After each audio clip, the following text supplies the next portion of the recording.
quite daring of Annabelle to put me last because I want to talk about death.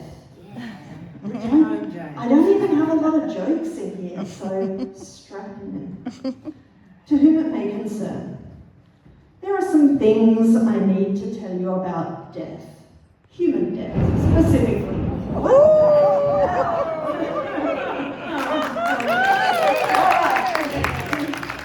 And human death in Australia in the 2020s, most specifically of all.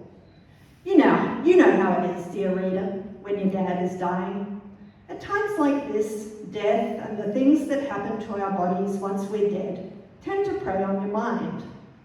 You know what really bothers me? It's the way we pretend we don't know where our bodies come from. You know what I mean. Life exists because of death. When you're born, while you're alive, you're borrowing building materials from everyone who ever lived before. Animals build themselves from plants. They grow on dead bodies. We build ourselves from dead bodies lying around the place, or now and again by killing other living things to eat.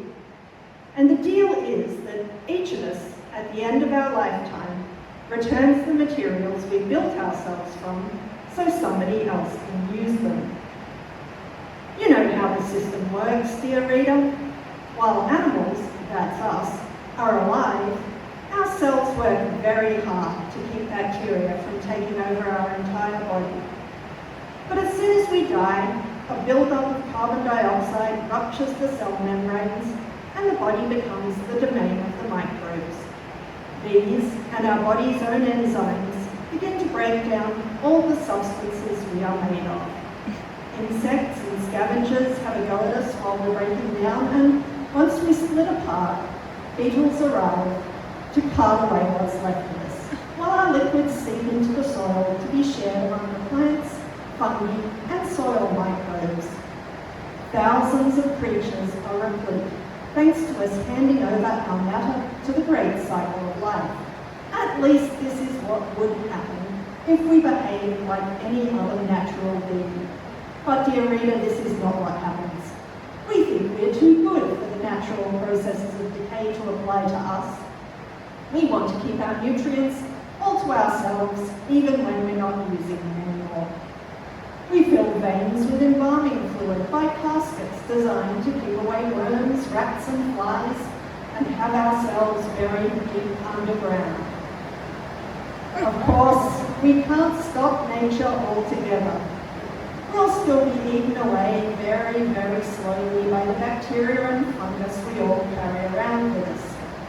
If our coffins are airtight, anaerobic bacteria turn the fats of our bodies into adipocere, or grave soap.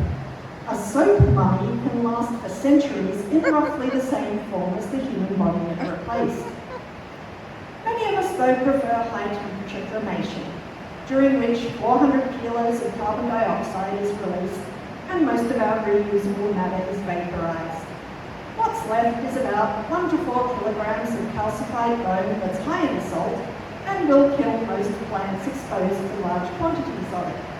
Acidic and high in calcium, it's a lousy source of nutrients and will not decompose. Dear reader, I really hoped there were alternatives, and I did find some. In water cremation, your body is popped into a tank that's filled with heated water and an alkali, pressurized, then swirled around at high speed for several hours.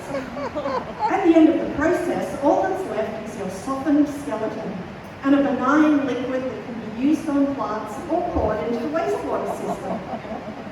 Body composting is a politer version of chucking your body in the backyard and leaving it to its own devices. The body goes into a warm, fungi-filled and wood chip-loaded container, and when the process is complete, the resulting compost can be used to grow next year's crop of tomatoes. But in Australia, these things are not allowed. This is at least partly, look, I think it's probably largely because of paperwork, but my complaint is about religion, so let's focus on that. This is at least partly because the Christian Church, whose teachings are deeply enmeshed in white Australian culture, does not approve of either of these options. Under Christian teachings, putting a body in a box and sealing it off from the corruption of insects by burying it deep underground is respectful, even if it means that body turns into a lump of soap. Burning it at high temperatures is respectful enough in a pinch, but turning the body into water, then using the water on plants, or turning the body into nourishing compost are both right out because the church says they are not befitting of the dignity inherent in the human body and its connection to the immortal soul. This is because God needs our body intact so he can dig it up and reunite it with our soul once the apocalypse shakes out. This belief that the body will be resurrected after death is held on through centuries of religious belief and still bursts out, let's admit it, in that feeling that most of us have that we are connected to our body in some way, even after it is dead. Dear reader, because of our very strange relationship with nature, and because of our very strange relationship with God, I am not allowed to take my dad's body out into the bush and dump it there for wedgies and beetles to eat, as he would have wanted. I echo Val Longwood's complaint and make it my own.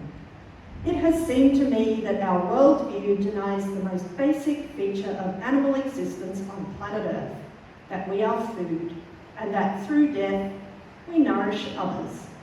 Thank you for reading. Yours, Jen.